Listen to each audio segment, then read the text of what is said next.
Support for the Bittersweet Life comes from Emergency. Remember the story I told on a recent episode about Samad in Iraq? He stepped on a landmine as a child, losing both his legs. Emergency was there to help him, offering free, high-quality health care. Emergency is an effective and trustworthy charity that focuses on sustainable, long-term, quality health care. They build hospitals around the globe and empower local people by training them to be staff. They work across the world in countries affected by war and poverty, with active projects in Afghanistan, Eritrea, Iraq, Italy, Sierra Leone, Sudan, Uganda, and Yemen. Emergency solely relies on generous supporters, so if you would like to donate and support their incredible work, just search Emergency NGO and donate today. That's N as in November. Emergency NGO.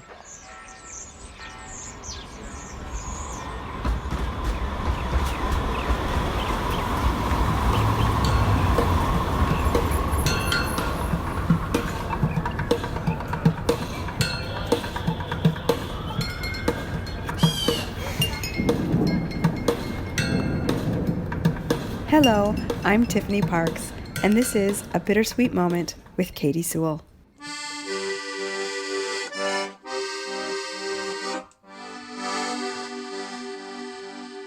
Hello, this is The Bittersweet Life. I'm Katy Sewell, and this is your midweek Bittersweet Moment. Now, on Monday's episode, we asked the question, can you truly be bilingual? Or are you always a slightly different person in one language than you are in the other? And one of the art forms that is regularly subjected to translation is writing. That is, books. And when books are translated, little things change. So unless you can read the language the book was originally written in, you will never experience it exactly as the author crafted it. It might be close, very, very close, but little things always change. Oftentimes, to make sure the meaning of what the author is saying comes through, that's more important than the exact language. Now, I looked it up, and leaving out religious books, The Story of Pinocchio by Carlo Collodi is the most translated book in the world. Since it was published in 1883, it's been translated into over 300 languages. But another book series that captured the world's attention was Harry Potter. Now, Harry Potter has been translated into over 80 languages, and here in America, when the books were still being released every few years, people used to make an event out of it. When the new Harry Potter book was coming out, fans knew it, and fans marked the occasion. Now, gathering in the streets to wait in long lines, adults just as excited as kids for the next book, it seems like a special and unique time, a piece of history. All these people coming together to buy a book. And way back in 2005, when the 6th book was coming out, The Half-Blood Prince, I was a fairly new radio producer, and I hit the streets on the night of the big release to capture the moment. I was alongside another radio producer named Christy Remkes, and the resulting mix of what we recorded that night I absolutely love for the energy and the moment that it captures. And I want to share it with you. We captured a piece of history, yes, but this tape also has an innocent delight in it that is running across generations. And it's people together celebrating something that they will eventually do alone, which is read the book. There's something about it, too, after all this time being locked down, that I crave. There's a lot of excitement and fun in it, and I want that. So today, right now, we're going to journey back to 2005.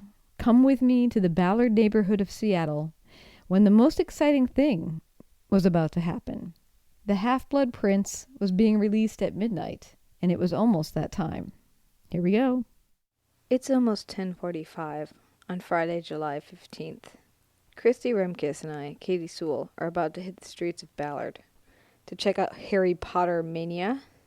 Now, I don't know about her, but I've only read the first book, so I'm really out of touch. Christy, what do you have to say before we head out? Well, I'm new to the Harry Potter experience, and having read none of the books myself, I don't really know what to expect. Well, with that, I guess we'll head out.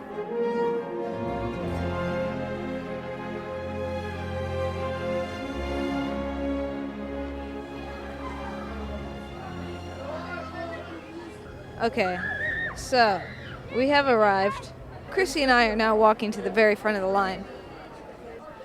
So you're pretty close to the front of the line here. How long have you been here? I got here at about 9:15. She got here I got here at 8. How have you been entertaining yourself since you've been here this whole time? There's been plenty of antics coming around. They've passed out lightning-shaped breadsticks and hot cocoa for everyone. It's been a fun time. So what is it about Harry Potter that brings you out here in the middle of the night on a Friday?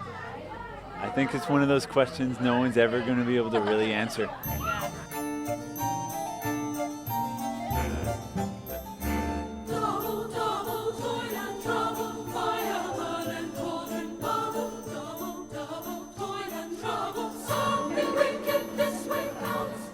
What are you dressed up as?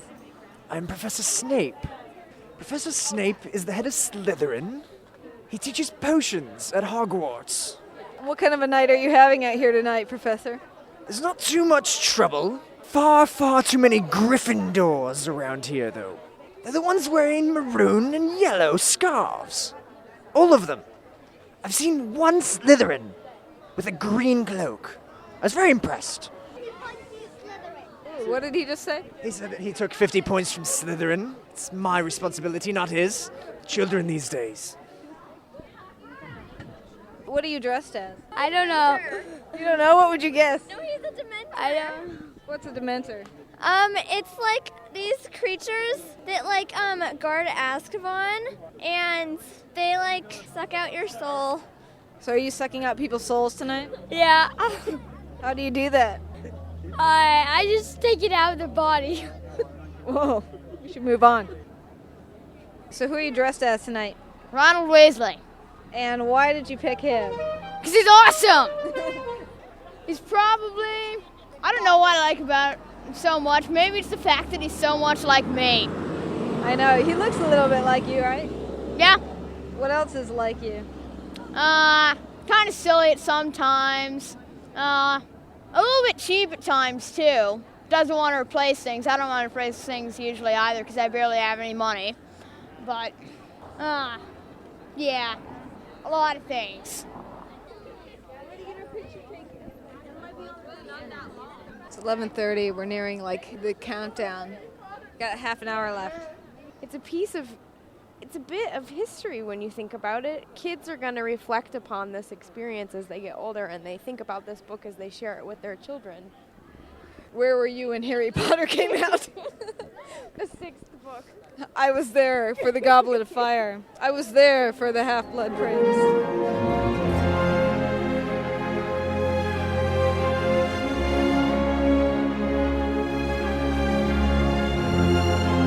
There's people drawing with chalk all over the street, and it says right here, who is the Half-Blood Prince? Seems like everybody has their theory.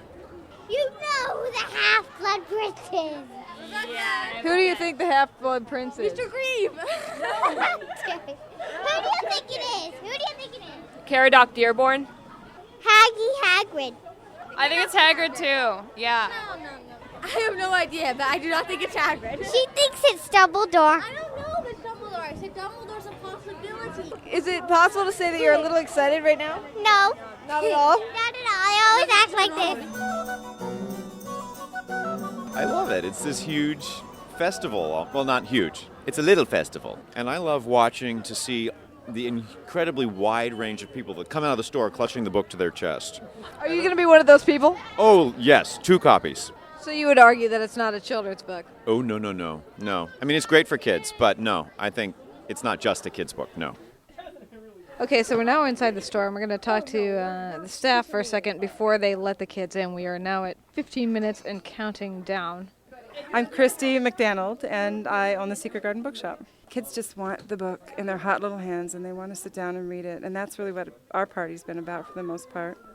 In years past, as soon as families get the book, they sit down in all the corners in the store and start reading and stay for a little bit and then go home and finish, read it over the next week or so. Are they going to rush you in a couple minutes, all these people waiting outside? That hasn't been the way it is. It's pretty, people are pretty nice. It's Ballard. I know, but they're excited out there. Look at them. They're peeking in the windows at us right now. They're ready. It's getting time. Okay, I'm going to go hear some of the strategizing. And then when it is, I would like to get a system of 5 minutes to potter, 3 minutes to potter. I really do want at midnight, or like a little bit before midnight, we can start the Aloha Rama. How's it go? And we'll point, and we'll all be out there together, and it'll be loud. And then we'll get poppers. Staff picture. Somebody grab a book. Hurry up, it's 2 minutes to potter. No pressure, right? No pressure. Okay, 1, 2, 3. Yay!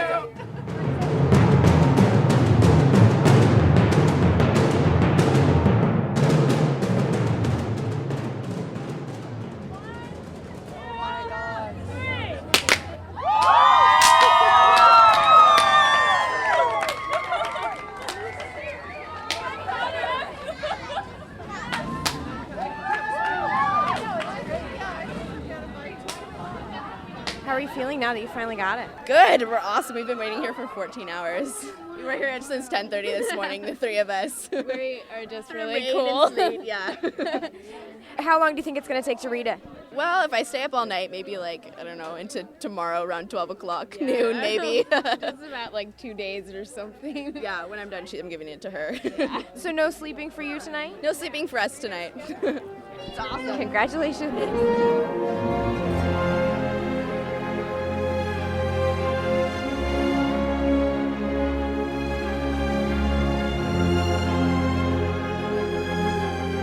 And that's your bittersweet moment for the week. I hope you enjoyed that journey back in time. I'm Katy Sewell, and I'll talk to you next week. Bye.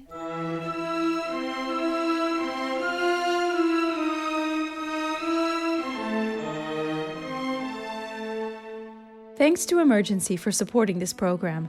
Emergency is an outstanding charity that focuses on sustainable, long-term quality healthcare. Their work is centered on building hospitals and empowering local people by training them to be staff. If you'd like to support their work, search for Emergency NGO and donate today. You can also find a link in our show notes.